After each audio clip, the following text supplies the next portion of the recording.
6 horas e 24 minutos pelo horário de Brasília. Estamos ao vivo aqui na programação da CNN Brasil, acompanhando o que acontece nesse momento no território da faixa de Gaza. Depois de 48 dias de guerra, os civis em Gaza devem viver um breve período de alívio.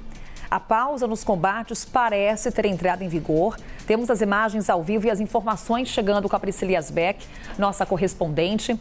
Essas são as imagens. O território da faixa de Gaza está encoberto por uma fumaça devido aos combates que cessaram poucas horas atrás, quando teve início, então, essa pausa, fazendo parte de um acordo firmado entre autoridades israelenses e o grupo Hamas. O próximo passo agora é a saída de um primeiro grupo de reféns. 13 pessoas, mulheres e crianças. O que já sabemos sobre essa operação, Priscila Yazbek? Bom dia. Oi, Carol, bom dia a todos que nos acompanham. Essa trégua, então, teria começado às 7 horas da manhã, às 2 horas da manhã do horário de Brasília. Logo depois do início, então, dessa suposta trégua, sirenes soaram no sul de Israel, cerca de 15 minutos depois.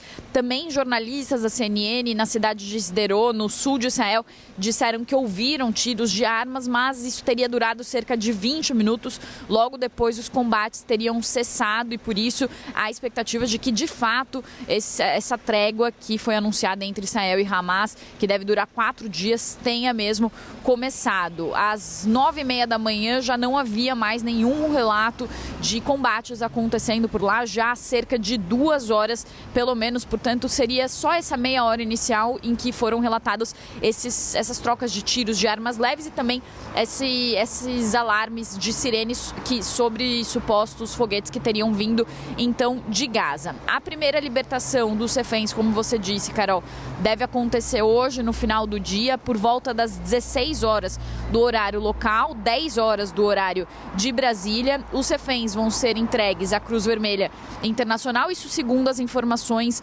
do Ministério de Relações Exteriores do Catar, que vem intermediando as negociações. 13 pessoas devem ser libertadas inicialmente. Também o governo do Catar fala que são 13 mulheres e crianças, e um funcionário do governo israelense também conversou com a CNN Internacional, dizendo que a maioria desses reféns devem ser mulheres e crianças, na verdade, crianças com as suas mães, e eles também informaram, essas fontes informaram a CNN, que eles entrarão em 3 locais diferentes, serão entregues em 3 locais diferentes, mas claro que esses locais não são divulgados porque são informações sensíveis. Também 39 prisioneiros palestinos devem ser libertados nesse primeiro dia, nessa sexta-feira, como parte do acordo. Lembrando que o acordo prevê uma pausa de 4 dias com a liberação de 50 reféns que estão detidos pelo Hamas e também a libertação de 150 prisioneiros palestinos.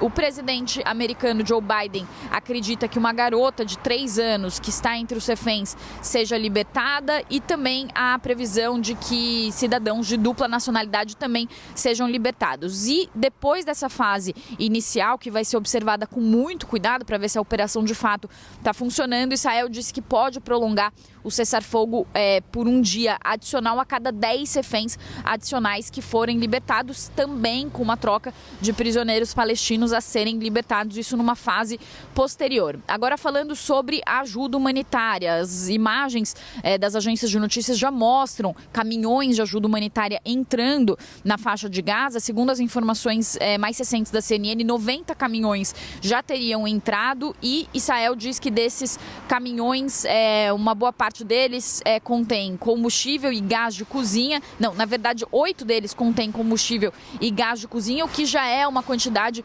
considerada razoável, se a gente considerar que até o momento os combustíveis estavam entrando de forma muito escassa dentro da faixa de Gaza. A gente vem relatando há semanas a situação da falta de energia, inclusive nos hospitais do território. Também o governo egípcio se manifestou falando sobre o cessar-fogo, disse que 200 caminhões ao todo devem passar pela passagem de Rafah, que fica na fronteira entre Gaza e o Egito. Nesta sexta-feira devem ser 200 caminhões, então, liberados por dia, que é uma quantidade muito maior do que a quantidade que vinha sendo liberada até então. E esses caminhões devem carregar, além de combustíveis, também alimentos, remédios e itens de necessidade básica.